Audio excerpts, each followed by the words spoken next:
Hello बच्चों, कैसे हैं आप सब। मैं नुसरत जहां स्वागत करती हूं आपका एम स्टडी सॉल्यूशंस पर। बच्चों, आज हम करने वाले हैं चैप्टर नंबर 8 क्वाड्रिलेटरल्स के एग्जांपल्स। मैंने आपको पहले भी बताया था, थोड़ा सा घुमा फिरा कर करने वाले क्वेश्चंस हैं, तो हमें बहुत सारे क्वेश्चंस की प्रैक्टिस करने की ज़रूरत है। तो आज हम शुरुआत करेंगे एग्जाम्पल्स से। पूरे चैप्टर के सारे एग्जाम्पल्स यहाँ डिस्कस करेंगे, तो वीडियो को एंड तक ज़रूर देखिएगा। और हाँ, अगर चैनल को सब्सक्राइब नहीं किया है तो जल्दी से सब्सक्राइब कर दीजिए, बेल आइकन भी दबा दीजिएगा। तो चलो बिना टाइम वेस्ट किए फटाफट से स्टार्ट करते हैं। जो ये है हमारा example number 1, show that each angle of a rectangle is a right angle. ठीक है, हमें क्या प्रूव करना है भाई कि ये एक जो रेक्टेंगल होता है उसका हर एक एंगल राइट एंगल होता है, यानी कि 90 डिग्री का होता है। तो भाई अब इसको करें कैसे। सबसे पहले हम क्या करते हैं, हम बनाते हैं एक रेक्टेंगल। ठीक है भाई, रेक्टेंगल बनाएंगे तभी तो उसको प्रूफ कर पाएंगे। चलो भाई, ये हो गया हमारा रेक्टेंगल। ठीक है, अब ये हमारा रेक्टेंगल है ए बी सी और ये हो गया हमारा डी। ठीक है, अब ये हम क्या करते हैं, सबसे पहले इसमें ये हमने लिख लिया कि भाई एंगल ए जो है वो हमारा 90 डिग्री है। हम इसको ये ले लेते हैं कि भाई एंगल ए जो है वो हमारा 90 डिग्री है, वो राइट एंगल है। एंगल ए जो है वो 90 डिग्री है। अब हमें बाकी के 3 एंगल्स को 90 डिग्री प्रूफ करना है। भाई जब चारों एंगल्स को हम प्रूफ करेंगे तभी तो ये हमारा जो एग्जाम्पल 1 है ये हो पाएगा ना। तो हमने एक एंगल को 90 डिग्री ले लिया। अब क्या करेंगे, अब देखो इस चीज़ को ध्यान से देखो। मैंने इंट्रोडक्शन वीडियो में भी आपको एक चीज़ ये समझाई थी कि हर रेक्टेंगल जो होता है वो पैरेललोग्राम होता है ना। मैंने यही समझाया था कि हर रेक्टेंगल पैरेललोग्राम होता है। तो भाई ये हमारा एक पैरेललोग्राम है। ठीक है, अब उससे हमारी क्या चीज़ निकल कर आई, देखो अगर मैं इसको ऐसे देखूं, ये DC है और ये AB है। ठीक है, और ये जो लाइन जा रही है D और A, ठीक है, ये जो लाइन जा रही है ये एक ट्रांसवर्सल है। भाई हमारी पैरेललोग्राम की मैंने क्या प्रॉपर्टी बताई थी कि जी जो इसकी ऑपोजिट साइड्स होती हैं वो पैरेलल होती हैं, है ना, पैरेलल है। और ये जो है हमारा मान लो कि एक ट्रांसवर्सल जा रहा है। अब ये वाला एंगल और ये वाला एंगल जो ट्रांसवर्सल की सेम साइड पर एंगल्स होते हैं, हमें वो पता है कि भाई उनका जो सम होता है वो 180 डिग्री का होता है ना। यही तो हम सीख कर आए हैं। लाइन्स एंड एंगल्स में भी हमने ये पढ़ा था कि जो ट्रांसवर्सल के सेम साइड पर एंगल्स बने होते हैं उनका सम 180 डिग्री होता है, वो सप्लीमेंट्री एंगल्स होते हैं। तो बात क्या समझ में आई हमारे कि angle A plus angle D जो होगा वो होगा 180 डिग्री, है ना। अब एंगल जो ए जो है वो मैं कितना ले चुकी हूं, वो है 90 डिग्री, वो लिख दिया हमने यहाँ पर। एंगल डी, इससे हमें क्या पता चल गया, 180 इधर जाके हो गया माइनस। तो एंगल डी हमारा कितना आ गया बच्चों, ये आ गया हमारा 90 डिग्री। ठीक है, एंगल डी हमारा क्या आ गया भाई, 90 डिग्री आ गया। एंगल ए मेरा 90 डिग्री था, उसके बाद एंगल डी भी मेरा 90 डिग्री आ गया। अब देखो यहाँ पर मैं लिख देती हूँ 90 डिग्री। अब ये एक पैरेललोग्राम है, तो इसकी एक और प्रॉपर्टी है कि इसके जो ऑपोजिट एंगल्स होते हैं वो इक्वल होते हैं। यही सीखा था ना हमने इंट्रोडक्शन वीडियो में। और हाँ, अगर प्लीज़ आपने इंट्रोडक्शन वीडियो नहीं देखी है तो प्लीज़ जाकर पहले वो वीडियो देख लो, सारे कॉन्सेप्ट्स वहीं पर क्लियर हो जाएंगे। ये क्वेश्चन ही एग्जाम्पल्स बहुत ईजी लगने लगेंगे। ठीक है, तो भाई हमने क्या सीखा था कि पैरेललोग्राम के जो ऑपोजिट एंगल्स होते हैं वो इक्वल होते हैं। तो एंगल ए अगर मेरा 90 डिग्री है तो एंगल सी भी मेरा 90 डिग्री है। ठीक, और अगर एंगल डी जो मैंने 90 डिग्री प्रूफ किया है अब यहाँ पर, अगर वो 90 डिग्री है तो एंगल बी भी मेरा 90 डिग्री होगा।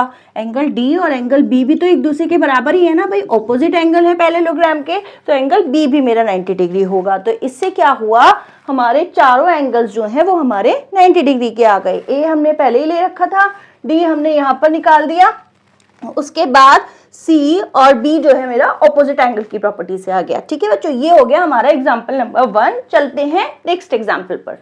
तो भाई ये है हमारा example number 2, show that the diagonals of a rhombus are perpendicular to each other. ठीक है, हमें क्या प्रूफ करना है कि रोम्बस के जो डायगोनल्स होते हैं वो एक दूसरे पर परपेंडिकुलर होते हैं। ठीक है, अब हमने ये तो समझ लिया, लेकिन इसका मतलब क्या है। ये देखो रोम्बस बना हुआ है यहाँ पर, हमें प्रूफ क्या करना है कि ये जो डायगोनल्स है ना AC और BD एक दूसरे पर 90 डिग्री के एंगल्स बना रहे हैं। कहाँ बना रहे हैं, देखो ये वाला एंगल, ये वाला एंगल, ये वाला एंगल और ये वाला एंगल, हमें प्रूव करना है कि चारों एंगल्स जो है वो 90 डिग्री के हैं। देखो मैं यहाँ पर लिख देती हूँ अगर आपको समझ में नहीं आ रहा है। 1 2 3 4, ये चारों angle 1 is equals to angle 2 is equals to angle 3 is equals to angle 4, इनको हमें 90 डिग्री प्रूफ करना है। ठीक है, तो हमें बात क्या समझ में आई कि हमें एंगल 1, एंगल 2, एंगल 3, एंगल 4 को 90 डिग्री प्रूफ करना है। अब चलो, जब हमें ये समझ में आ गया है तो इसको करेंगे कैसे। हमें एक प्रॉपर्टी पैरेललोग्राम की, मतलब रोम्बस की, सॉरी, ये पता है कि जो इसके डायगोनल्स होते हैं ना वो एक दूसरे को बाइसेक्ट करते हैं। बाइसेक्ट करते हैं मतलब दो बराबर हिस्सों में बांटते हैं। अब डायगोनल्स कहाँ हैं? डायगोनल्स हैं BD और AC। तो इसका मतलब घूम फिर कर निकल के क्या आया कि अगर ये O पॉइंट है, ठीक है, तो OB बराबर होगा OD के, ठीक, OB बराबर होगा OD के और OC बराबर होगा OA के। ठीक है, ये बात मुझे पता लग गई कि भाई इन्होंने इनको बाइसेक्ट किया है, तो OB होगा इक्वल टू OD और OC होगा बराबर OA के। ठीक, अब उसके बाद अब क्या करें? उसके बाद क्या करेंगे, हम कोई से भी दो ट्रायंगल्स लेंगे, उनको कॉन्ग्रुएंट प्रूफ करेंगे और उससे हमारा आंसर आ जाएगा। देखो क्या, कोई भी दो बराबर बराबर वाले ट्रायंगल्स ले लेना। मैं यहाँ ले रही हूँ AOD और COD। ठीक है, चलो मैं करके दिखाती हूँ। In triangle AOD and triangle COD, ठीक, इसमें आप देखो कॉमन क्या क्या है हमारे पास। सबसे पहले कॉमन तो हमारा है OD is equals to OD। ठीक है, ये कॉमन आ गया हमारा। उसके बाद हमें दूसरी चीज क्या पता चली थी अभी कि OA बराबर होगा OC के। और तीसरी चीज मैं क्या लिखूं यहाँ पर कि भाई AD जो है वो मेरा DC के बराबर होगा। AD जो है वो मेरा होगा DC के बराबर। क्यों होगा? क्योंकि रोम्बस की चारों साइड्स इक्वल होती हैं। तो ये हमारा AD बराबर आ गया DC के। और जब तीन चीजें इक्वल आ गई हैं तो ये ट्रायंगल हो गए हमारे कॉन्ग्रुएंट। ठीक है, कैसे हो गए भाई? S।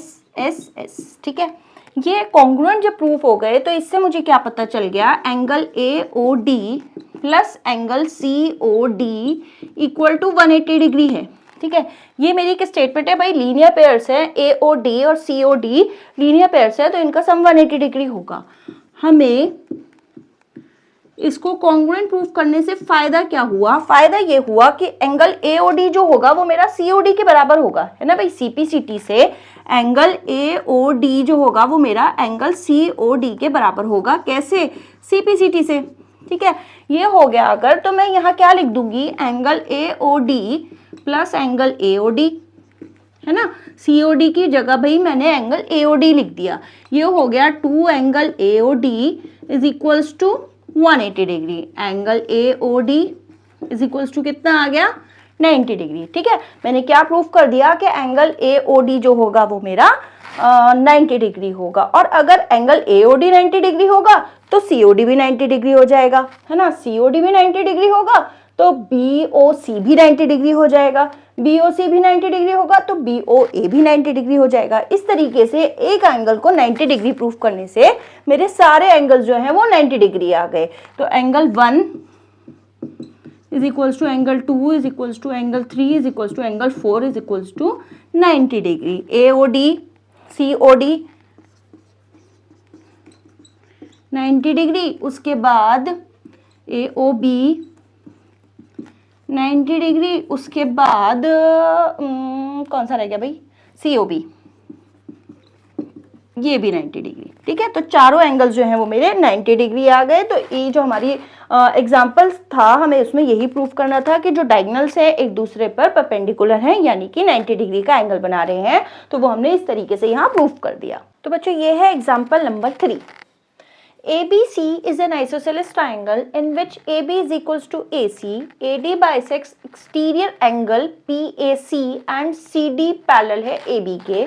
Show that angle DAC is equals to BCA, ये इसका फर्स्ट पार्ट है। ठीक है, तो भाई हमें बताया गया है कि ABC जो है एक आइसोसेलेस ट्राइंगल है, उसमें AB बराबर है AC के, AB बराबर है AC के, और AD ये वाली लाइन जो है बाइसेक्ट कर रही है PAC को AD जो है बाइसेक्ट कर रहा है, बाइसेक्ट कर रहा है मतलब दो बराबर हिस्सों में बांट रहा है। इसका मतलब क्या हुआ, अब देखो दो चीजें यहाँ पर मुझे समझ में आई कि आइसोसेलेस ट्राइंगल है, AB बराबर है AC के, तो एंगल B किसके बराबर हुआ, एंगल C के, ठीक है, opposite angles of equal sides है ना। B किसके बराबर हुआ, C के, और बाइसेक्ट कर रही है AD PAC को, तो इसका मतलब क्या हुआ, ये वाला एंगल और ये वाला एंगल एक दूसरे के बराबर हुए, ठीक है। तो हमें समझ में क्या आया, एंगल 1 एंगल 2 के बराबर है, उसके बाद एंगल 3 एंगल 4 के बराबर है, ठीक है, यहाँ तक की बात समझ में आ गई। अब हमें प्रूफ क्या करना है, हमें प्रूफ करना है एंगल DAC बराबर है एंगल BAC के, BCA के, DAC यानी कि एंगल 3 बराबर है BCA के यानी कि एंगल 2 के। तो मिलजुल कर बात क्या समझ में आई कि हमें प्रूफ क्या करना है, एंगल 3 बराबर है एंगल 2 के, ठीक है, हमें प्रूफ करना है एंगल 3 बराबर है एंगल 2 के। अब भाई कैसे करेंगे, देखो हमने एक चीज ये सीखी थी, ये एक ट्राइंगल है, उसका ये एंगल 3 और एंगल 4 जो है पूरा मिलके क्या बना रहा है, ये बना रहा है एक्सटीरियर एंगल। हमने एक चीज ये सीखी है, मान लो ये ट्राइंगल है, ठीक है, और ये इसका एक्सटीरियर एंगल है, ठीक है, ये एक्सटीरियर एंगल है, ये वाला एंगल और ये वाला एंगल, इन दोनों का सम जो है एक्सटीरियर एंगल के बराबर होगा। ये हम पहले ही सीख चुके हैं कि भाई ये वाला एंगल, एंगल 1 एंगल 2 जो है एंगल 3 के बराबर होगा, एंगल 1 प्लस एंगल 2 जो है वो एंगल 3 के बराबर होगा, मतलब इंटीरियर एंगल का सम जो है एक्सटीरियर एंगल के बराबर होता है, ठीक है, हमने ये चीज सीखी है। अब देखो इंटीरियर एंगल कौन से हैं, हमें ये पता है angle 1 plus angle 2, angle 1 plus angle 2 किसके बराबर होगा भाई, यहाँ पर तो मैंने एंगल 3 इसलिए लिखा था, कंफ्यूज मत हो जाना कि यहाँ पर एंगल 3 था, हम बात कर रहे हैं इसकी, रुको पहले मैं इसको हटाती हूँ ताकि आप कंफ्यूज ना हो। हाँ भाई, तो एक्सटीरियर एंगल प्रॉपर्टी से हमें क्या समझ में आया है कि एंगल 1 प्लस एंगल 2 बराबर होगा इस पूरे एंगल के, देखो इसको ऐसे ले लो, इस पूरे एंगल के बराबर होगा जो हमारा किससे कैसे बना है भाई, एंगल 3 प्लस एंगल 4 है ना, एंगल 3 प्लस एंगल 4। ये चीज दोबारा से समझाती हूँ, एक्सटीरियर एंगल किसके बराबर होता है, इंटीरियर एंगल के सम के, ठीक है, ये एक्सटीरियर एंगल है, ये इंटीरियर एंगल्स है, एंगल 1 प्लस एंगल 2 करेंगे तो वो इस पूरे एंगल के बराबर होगा यानी कि PAC के बराबर होगा। अब PAC मेरा बना कैसे है, एंगल 3 प्लस एंगल 4 करने पर, ठीक है, कंफ्यूज मत हो जाना इसलिए मैंने दोबारा रिपीट किया है, एंगल 1 प्लस 2 यानी कि दो इंटीरियर एंगल्स का सम इस पूरे एक्सटीरियर एंगल के बराबर है, तो यहाँ पर हमने वो लिख लिया, ठीक है। उसके बाद अभी मैंने एक चीज ऊपर समझाई थी जब क्वेश्चन स्टार्ट किया था कि भाई एंगल 3 जो है वो मेरा एंगल 4 के बराबर होगा, है ना, ये समझाया था, और एंगल 1 जो है, यहाँ लिख देती हूँ मैं, एंगल, देखो कैसा गंदा सा हो गया, एंगल 1 जो होगा वो एंगल 2 के बराबर होगा, कैसे, opposite angles of equal side, और एंगल 3 जो है वो मेरा एंगल 4 के बराबर होगा, क्यों, क्योंकि AD ने जो है बाइसेक्ट किया था, PAC को AD ने बाइसेक्ट किया था, बाइसेक्ट करने का मतलब दो बराबर हिस्सों में बांटना, तो एंगल 3 जो है वो मेरा एंगल 4 के बराबर होगा, ठीक है, ये हो गया हमारा। अब देखो एंगल 1 एंगल 2 के बराबर है तो मैं यहाँ क्या लिख दूंगी, एंगल 2 प्लस एंगल 2, 1 को मैंने 2 में बदल दिया, उसके बाद एंगल 3 प्लस एंगल 3, यहाँ पे 4 को मैंने 3 में बदल दिया, ठीक, ये हो गया 2 एंगल 2, और ये हो गया, ये भी तो 2 ही आएगा, मैं यहाँ पर 3 लिख रही हूँ, 2 एंगल 3, ठीक है, ये हो गया 2 एंगल 2, इन दोनों को प्लस कर दिया, इन दोनों को प्लस किया, 2 से 2 उड़ा दो, ठीक है, तो क्या आ गया, एंगल 2 बराबर आ गया हमारा एंगल 3 के, और यही तो हमें प्रूफ करना था, यही प्रूफ करना था ना कि एंगल 2 क्या था भाई, एंगल 2 था मेरा BCA, किसके बराबर आया वो, एंगल 3 के, एंगल 3 क्या था मेरा, DAC, ठीक है, यही तो हमें क्वेश्चन में प्रूफ करना था, ठीक है, तो ये हो गया हमारा फर्स्ट पार्ट, एंगल BCA बराबर आ गया हमारा किसके, एंगल DAC के, ये हमारा फर्स्ट पार्ट कंप्लीट हो गया। अच्छा इसमें एक चीज और बता दूं, यहाँ पर बच्चे क्या गलती करते हैं कि वो एंगल 1 मतलब एंगल 2 को 1 में कन्वर्ट कर देते हैं, यहाँ भी एंगल 1 और यहाँ भी एंगल 1, और या फिर ये भी कर देते हैं बच्चे कि भाई एंगल 4 यहाँ पर लिख दिया, एंगल 4 यहाँ पर लिख दिया। उससे मुझे कर वो भी सकते हैं, लेकिन उससे मुझे कोई फायदा थोड़ी ना होगा। मुझे तो 2 और 3 की फॉर्म में आंसर चाहिए, मुझे तो 2 और 3 को इक्वल करना है ना, तो मैं इसको इसलिए 2 में कन्वर्ट कर रही हूँ। ये मत कंफ्यूज हो जाना कि मैम ने 1 क्यों नहीं लिखा, कि भाई अगर इक्वल है तो 1 क्यों नहीं लिखा, या इक्वल है तो 4 क्यों नहीं लिखा। तो ये बात समझने वाली है कि हमने इसको इसलिए 2 में कन्वर्ट किया है, इसको इसलिए 3 में कन्वर्ट किया है, क्योंकि हमें 2 और 3 को इक्वल करना है। उससे ही हमारा काम होने वाला है, उससे ही हमारा आंसर आने वाला है। तो ये हमारा फर्स्ट पार्ट हो गया है। सेकंड पार्ट कर लेते हैं। तो बच्चों सेकंड पार्ट में हमें प्रूफ करना है ABCD इज अ पैरेललोग्राम। ठीक है, हमें ये जो फिगर गिवन है ABCD, इसको हमें पैरेललोग्राम प्रूफ करना है। अब देखो यहाँ पर हमें क्वेश्चन में एक चीज गिवन थी कि भाई CD पैरेलल है AB के, ये तो हमें पहले से ही बता दिया गया था। अब दूसरी साइड में अगर पैरेलल करूं तो कौन सी होगी, वो होगी AD पैरेलल होगी BC के। AD पैरेलल होगी BC के। अब वो कैसे प्रूफ करेंगे, देखो अभी हमने एक चीज प्रूफ करी कि एंगल 3 जो है एंगल 2 के बराबर है। भाई ये ऑल्टरनेट एंगल्स हैं। अगर देखो मैं ये देख लूँ, ऐसे समझ लूँ कि ये एक ट्रांसवर्सल जा रहा है और इसके जो दो ऑल्टरनेट एंगल्स हैं ये एक दूसरे के इक्वल हैं। तो अगर ये एक दूसरे के इक्वल हैं तो इससे मैं क्या लिख सकती हूँ, AD पैरेलल होगा मेरा BC के, AD पैरेलल होगा मेरा BC के। और अगर AB पैरेलल है CD के, AD पैरेलल है BC के, तो भाई इसकी तो ये ऑपोजिट साइड्स पैरेलल हो गई ना, ये वाली भी पैरेलल हो गई, ये वाली इसके पैरेलल हो गई। तो हम ये कह सकते हैं सो ABCD इज अ पैरेललोग्राम। ठीक है, मैंने यहाँ पर ये लिख दिया कि भाई ये हमारा प्रूफ हो गया है ABCD एक पैरेललोग्राम है। देखो दोबारा से समझाती हूँ, ये मेरा एक ट्रांसवर्सल जा रहा है, इसमें एंगल 3 एंगल 2 के बराबर मैं पिछले पार्ट में प्रूफ कर चुकी हूँ। ठीक है, ये आप लिख देना angle 3 is equals to angle 2 और यहाँ लिख दो प्रूफ अबव, जो हमने अभी पिछले पार्ट में किया था, है ना। पिछले पार्ट में हमारा यही तो प्रूफ करना था, एंगल 3 एंगल 2 के बराबर इक्वल प्रूफ करना था, तो वो हमने कर दिया था। अब उससे मेरा फायदा क्या हुआ कि भाई मैंने इसको एक ट्रांसवर्सल मान लिया और एंगल 3 और एंगल 2 जो है वो मेरे ऑल्टरनेट इंटीरियर एंगल्स हो गए। उसकी वजह से मेरा AD पैरेलल आ गया मेरा BC के। तो ये AB पैरेलल मुझे CD के गिवन था क्वेश्चन में, AD पैरेलल BC के मैंने प्रूफ कर दिया। तो ये ABCD एक पैरेललोग्राम प्रूफ हो गया इस तरीके से। तो ये है मेरा example number 4। Two parallel lines L and M are intersected by a transversal P. Show that the quadrilaterals formed by the bisectors of interior angle is a rectangle. ठीक है, हमें बताया गया है कि L और M दो पैरेलल लाइंस हैं और उनके जो बाइसेक्टर्स हैं उसकी वजह से जो क्वाड्रिलेटरल बन रहा है वो एक रेक्टेंगल है। ये हमें प्रूफ करना है। अब देखो अगर रेक्टेंगल प्रूफ करना है तो उसके लिए मुझे इसको पहले पैरेललोग्राम प्रूफ करना पड़ेगा। पैरेललोग्राम अगर मैं इसको प्रूफ कर दूंगी उसके बाद मुझे इसको रेक्टेंगल प्रूफ करना पड़ेगा, और रेक्टेंगल के लिए एक एंगल को 90 डिग्री प्रूफ करना पड़ेगा। मतलब अगर किसी क्वाड्रिलेटरल का एक एंगल 90 डिग्री है तो हम उसे रेक्टेंगल कह देते हैं। ठीक है, ये चीज है हमारी। अच्छा, अब मुझे एक चीज ये बताई गई है कि ये इसके बाइसेक्टर्स है।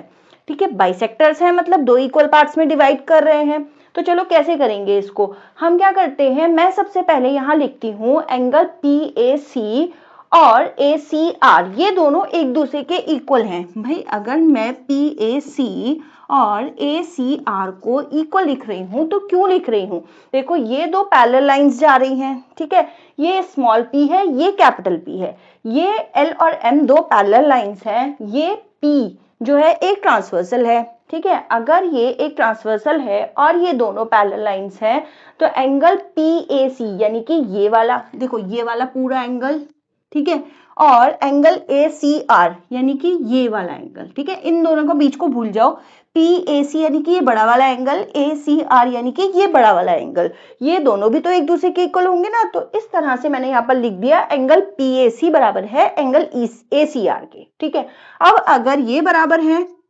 तो इनके हाफ्स भी बराबर होंगे, है ना भाई। अगर ये एक दूसरे के बराबर हैं तो इनके हाफ्स भी तो एक दूसरे के बराबर होंगे। तो हाफ्स क्या होंगे, हाफ ऑफ PAC क्या होगा, हाफ ऑफ PAC होगा मेरा एंगल BAC। क्यों होगा भाई, क्योंकि हमें क्वेश्चन में बताया गया था कि ये इसको बाइसेक्ट कर रहे हैं। बाइसेक्ट कर रहे हैं मतलब ये वाला एंगल और ये वाला एंगल एक दूसरे के इक्वल हैं। ठीक है, तो ये हो गया BAC और half of ACR, half of ACR यानी कि हो गया मेरा ACD, एंगल ACD। ठीक है, ACD यानी कि ये वाला एंगल, ये एक दूसरे के इक्वल आ गए, इसका हाफ और इसका हाफ एक दूसरे के इक्वल आ गए। अब देखो, अगर ये दोनों एंगल एक दूसरे के इक्वल आ गए यानी कि 20, ये लिख देती हूँ मैं यहाँ पर एंगल 1 और एंगल 2। अगर एंगल 1 एंगल 2 के इक्वल आ गया, मान लो ये एक ट्रांसवर्सल है और ये दोनों ऑल्टरनेट एंगल्स हैं। ठीक है, अगर ऑल्टरनेट एंगल्स इक्वल होते हैं तो उससे हमारा क्या हो जाता है कि भाई जो ये दो लाइंस हैं ये एक दूसरे के पैरेलल हैं, ये जो दो लाइंस हैं वो एक दूसरे के पैरेलल हैं, यानी कि एंगल 1 के एंगल 2 के इक्वल हो जाने से मेरा क्या फायदा हुआ, मैं लिख सकती हूँ AB पैरेलल है किसके, CD के। ठीक है, इसी तरह अगर मैं इन दूसरे वाले एंगल्स को देखूं, यानी कि अगर मैं इन वाले एंगल्स को देखूं, इसको मैं ट्रांसवर्सल ले लूं, तो ये एंगल DAC अगर मैं CAD को कंसीडर करूं और यहाँ पर इस वाले एंगल को देखूं, तो उससे मेरा क्या हो जाएगा, AD पैरेलल हो जाएगा किसके, AD पैरेलल हो जाएगा मेरा BC के। ठीक है, इस वाले एंगल की वजह से इसको करा और इस वाले एंगल की वजह से ये वाली साइड्स पैरेलल हो गई, ये वाले एंगल की वजह से। ठीक है, ठीक है, कंफ्यूज मत होना, थोड़ा सा यहाँ पर खिचड़ी सी पक गई है। तो एंगल 3 की वजह से एंगल 3 इक्वल हुआ किसके, एंगल 4 के, तो उसकी वजह से AD जो है वो मेरा BC के पैरेलल आ गया। अब जब दोनों ऑपोजिट साइड्स एक दूसरे के पैरेलल आ गई हैं तो मैं क्या कह सकती हूँ भाई कि ABCD इज अ पैरेललोग्राम। ठीक है, यहां तक हमने आधा क्वेश्चन जो है वो प्रूफ कर दिया कि भाई ABCD जो है वो मेरा पैरेललोग्राम है। अब आते हैं हमें रेक्टेंगल की बात कि भाई हमें तो इसको रेक्टेंगल प्रूफ करना है, तो उसके लिए मुझे एक एंगल को 90 डिग्री प्रूफ करना होगा। एक एंगल 90 डिग्री प्रूफ करने के लिए क्या लें, PAS ले लेती हूं मैं, सॉरी PAC ले लेती हूं मैं। यहाँ पर देखो PAC plus angle CAS, PAC और CAS होंगे मेरे लीनियर पेयर। ठीक है, ये मेरे लीनियर पेयर हो गए, देखो ना PAC और CAS, ये वाला पूरा बड़े वाला एंगल। ठीक है, ये दोनों मिलकर क्या बना रहे हैं, लीनियर पेयर बना रहे हैं। अब इनका क्या करते हैं, इनका हाफ कर देते हैं। ठीक है, अब एक का करा है तो सबका करना पड़ेगा। ठीक है, सबका हाफ कर दिया। अब जब देखो मैंने PAC का हाफ किया तो वो क्या आया, वो आया मेरा BAC। ठीक है, अब CAS का जब मैं हाफ करूंगी, जब मैं CAS का हाफ करूंगी तो वो आएगा मेरा CAD, एंगल CAD। ठीक है, देखो ध्यान से देखो, PAC का हाफ किया तो वो बना मेरा BAC, CAS का हाफ करूंगी तो वो बनेगा मेरा CAD, और इसका हाफ करूंगी तो ये बन जाएगा हमारा 90 डिग्री। ठीक है, CAD। अब एक चीज ध्यान से देखो, BAC प्लस CAD, देखो ध्यान से BAC और CAD, BAC CAD यानी कि angle 1 plus angle 3, angle 1 plus angle 3 मिलकर क्या बना रहे थे बच्चों, एंगल 1 और एंगल 3 मिलकर मेरा बना रहे थे BAD, है ना। एंगल 1 और एंगल 3 मिलकर मेरा क्या बना रहे थे, BAD बना रहे थे। तो ये मेरा कितना आ गया, एंगल BAC मेरा एंगल 1 है और एंगल CAD मेरा एंगल 3 है, CAD मेरा एंगल 3 है। तो ये दोनों मिलकर क्या बना रहे हैं, एंगल BAD, जो कि आ गया मेरा 90 डिग्री। ये एंगल BAD मेरा क्या आ गया, 90 डिग्री। अब मेरा इस क्वाड्रिलेटरल का एक एंगल मैंने 90 डिग्री प्रूफ कर दिया है, तो मैं यहाँ कह सकती हूँ कि ABCD जो है एक रेक्टेंगल है। ठीक है, सो ABCD is a rectangle.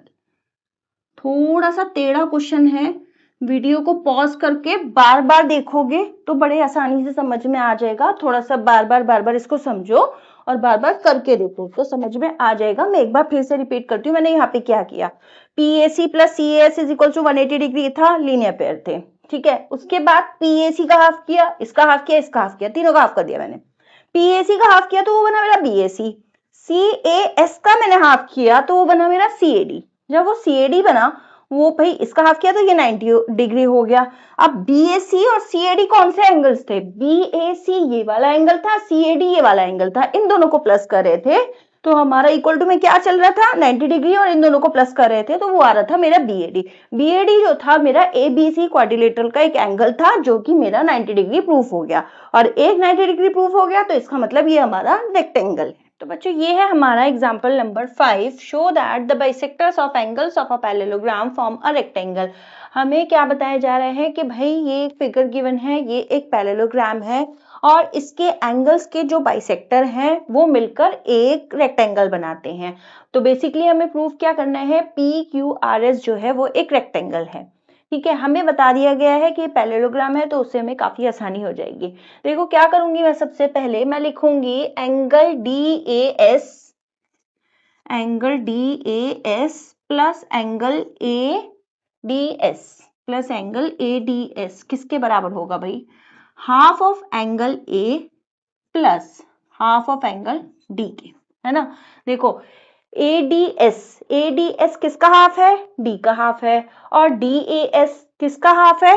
Angle A का हाफ है। ये जो है बाइसेक्टर्स है ना, तो ये इनके हाफ हाफ हो गए, यानी कि ये वाला एंगल अगर मैं यहाँ पर 1 लिखूं और यहाँ 2 लिखूं, यहाँ 3 लिखूं, यहाँ 4 लिखूं, तो हमारा एंगल 1 जो है एंगल 2 के बराबर है, एंगल 3 जो है एंगल 4 के बराबर है। भाई बाइसेक्टर है तो दोनों इक्वल एंगल्स हैं, और अगर ये इसके बराबर है तो एंगल DAS यानी कि DAS यानी कि एंगल 1 किसका हाफ होगा? एंगल A का होगा। यही बाइसेक्टर होने का मतलब यही तो हुआ, तो वो मैंने यहाँ लिख दिया। और ADS किसका हाफ होगा? एंगल D का होगा। ठीक है, ये बात क्लियर है। आगे चलते हैं। DAS प्लस ADS, इन दोनों में मैं कॉमन निकाल लेती हूँ 1/2, तो अंदर क्या बच गया? Angle D, A plus D। ठीक है, उसके बाद 1/2, अच्छा angle A plus angle D, देखो angle A plus angle D, ये दोनों का सम कितना होगा? इन दोनों का सम होगा 180 डिग्री। क्यों होगा भाई? ये एक पैरेललोग्राम है, DC और AB दोनों पैरेलल लाइंस होंगी, पैरेललोग्राम है तो ये दोनों पैरेलल होंगी ना। तो अगर मैं ये DC और AB ये दोनों पैरेलल हैं, और ये जो AD है मान लो कि ट्रांसवर्सल जा रहा है ना, ट्रांसवर्सल जा रहा है, तो इसका ये वाला एंगल और ये वाला एंगल दोनों सप्लीमेंट्री एंगल्स होंगे। यही तो सीखा है ना हमने कि इन दोनों का सम कितना होगा? 180 डिग्री होगा, तो वो मैंने यहाँ लिख दिया। तो ये सॉल्व जब मैं इसको करूंगी तो ये आ जाएगा मेरा 90 डिग्री। ठीक है, तो मुझे इससे क्या फायदा हुआ? Angle DAS plus angle ADS मेरा कितना आ गया?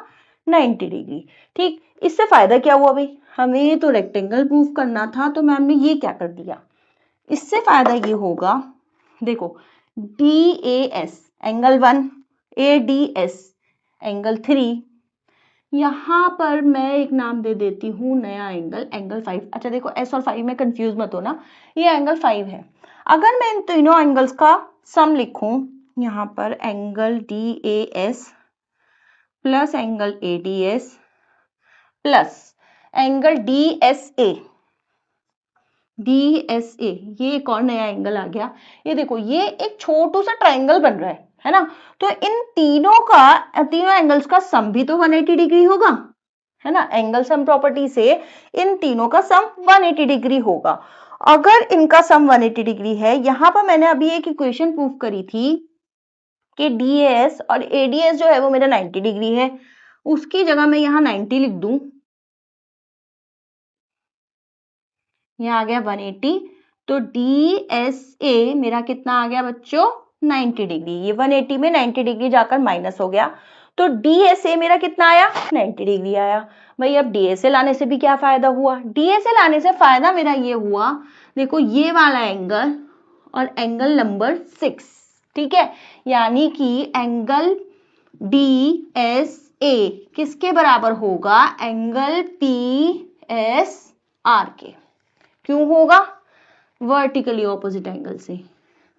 ध्यान से देखो फिगर को, सब समझ में आएगा कि भाई ये हो गया हमारा vertically opposite angle. Angle 5 angle 6 के इक्वल होगा, यानी कि एंगल DSA जो होगा वो मेरा एंगल PSR के बराबर होगा। क्यों होगा? ये दोनों एक दूसरे के वर्टिकली ऑपोजिट है, देखो है ना वर्टिकली ऑपोजिट, तो ये एक दूसरे के इक्वल हो गए। अच्छा, अब अगर मैंने PSR को यहाँ पे DSA को मैंने 90 डिग्री प्रूफ करा था ना, तो एंगल PSR मेरा 90 डिग्री आ गया। ठीक है, और मुझे प्रूफ क्या करना था? मुझे प्रूफ करना था PQRS जो है वो मेरा एक रेक्टेंगल है। अब अगर मेरा एक एंगल 90 डिग्री आ गया है तो मेरा ये प्रूफ हो गया कि भाई ये एक रेक्टेंगल है। PSR अगर मेरा 90 डिग्री है तो PQR इज इक्वल PQR यानी कि ये वाला एंगल, उसके बाद QRS, उसके बाद QRS यानी कि ये वाला एंगल, PRS में लिख चुकी हूं, इक्वल टू SPQ। ये तीनों मेरे 90 डिग्री होंगे। अगर एक एंगल 90 डिग्री है तो ये तीनों भी 90 डिग्री होंगे। इससे हमें ये पता चल गया कि भाई ये एक रेक्टेंगल है। तो बच्चों ये है हमारा example number 6। In triangle ABC, DE and F are respectively the midpoints of the sides AB, BC and CA. Show that triangle ABC is divided into 4 congruent triangles by joining DE and F. ठीक है, हमें एक triangle दिया गया है ABC और उसके mid points बताए गए हैं कि DEF जो है उसकी साइड्स के मिड पॉइंट्स हैं। ठीक है, अब हमें प्रूफ क्या करना है कि ये जो चार ट्राइंगल्स बन रहे हैं ना, इसमें ये मान लो 1 2 3 और ये 4, ये चारों एक दूसरे के कॉन्ग्रुएंट हैं, हमें ये प्रूफ करना है। अच्छा देखो, जब हमने ये प्रूफ करना है तो सबसे पहली चीज हमें दिमाग में क्या आ रही है? हमने पढ़ा था थ्योरम 8.8 में, मैंने इंट्रोडक्शन वीडियो में आपको समझाया था कि जो दो साइड के मिड पॉइंट्स होते हैं उनको ज्वाइन करने से जो लाइन सेगमेंट बनता है वो थर्ड साइड के पैरेलल होता है। जैसे कि DE एक लाइन सेगमेंट है, इन दोनों साइड्स का मिड पॉइंट्स हैं D और E, इन दोनों को ज्वाइन करने से जो D लाइन सेगमेंट बन रहा है वो AC के पैरेलल होगा। क्या होगा भाई? DE जो है AC के पैरेलल होगा। ठीक है, उसके बाद जो हमारा ये EF है, EF किसके पैरेलल होगा? ये होगा मेरा AB के पैरेलल, EF पैरेलल होगा AB के। उसके बाद ये DF जो है ये पैरेलल होगा मेरे BC के। ये दो साइड्स यूज हो गई ना, AB और AC, तो थर्ड साइड कौन सी बची बच्चों? BC बची ना, तो जो DF है वो मेरा पैरेलल होगा BC के, DF पैरेलल होगा बच्चों BC के। ठीक है, अब जब मैं ये कह रही हूं कि ये EF जो है DB के पैरेलल है, DE, अच्छा देखो आप सोचोगे यहाँ पर तो मैम ने AC लिखा है, DE पैरेलल है AC के, तो यहाँ पर मैम DB कैसे बोल रही हैं? देखो ये अगर DE पैरेलल है AC के, DE पैरेलल है AC के, तो DE पैरेलल FC के भी होगा, और यहाँ पर ये जो लाइन जा रही है ना, देखो DE पैरेलल होगा किसके? FC के। और अगर मैंने यहाँ पर लिखा है EF पैरेलल है AB के, EF का है भाई, EF पैरेलल है AB के, तो अगर मैं EF को पैरेलल लिख रही हूँ AB के, तो EF जो है DB के भी पैरेलल होगा। ठीक है, तो हमें क्या बात समझ में आई कि DB के पैरेलल अगर EF है और EB के पैरेलल अगर DF है, ठीक है, DB के पैरेलल EF है और EB के पैरेलल DF है, तो इससे हमारा ये एक पैरेललोग्राम बन रहा है।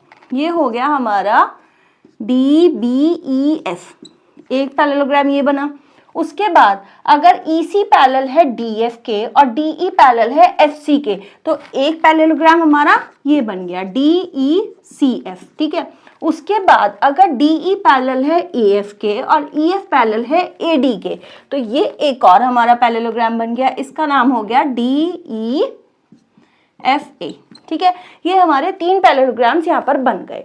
अब देखो सबसे पहले एक एक करके उठाते हैं। यहाँ पर अगर DBF पैरेललोग्राम को मैं देखूं तो इसमें ये देखो DE जो है एक डायगोनल जा रहा है। ठीक है, यहाँ पर मैं लिख देती हूँ DE is a diagonal.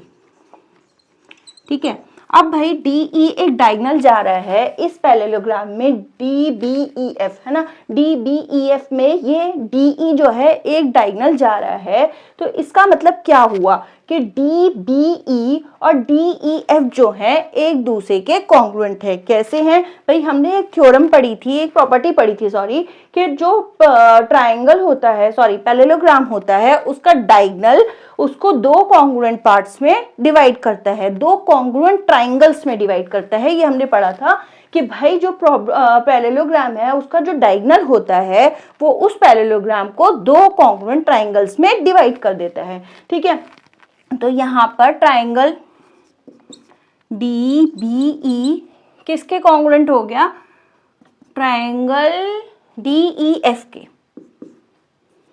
Triangle नहीं लिखा देखो मैंने यहाँ पर, मतलब बनाया नहीं, ट्राइंगल डी ई एफ के। ठीक है, अगर मैंने डी ई को डायगोनल लिया है तो इससे मेरा ट्राइंगल डी बी ई जो है डी ई एफ के कॉन्ग्रुएंट हो गया, यानी कि जो वन ट्राइंगल था वो टू ट्राइंगल के कॉन्ग्रुएंट हो गया। चलो भाई अब अगले वाले पैरेललोग्राम पे आते हैं।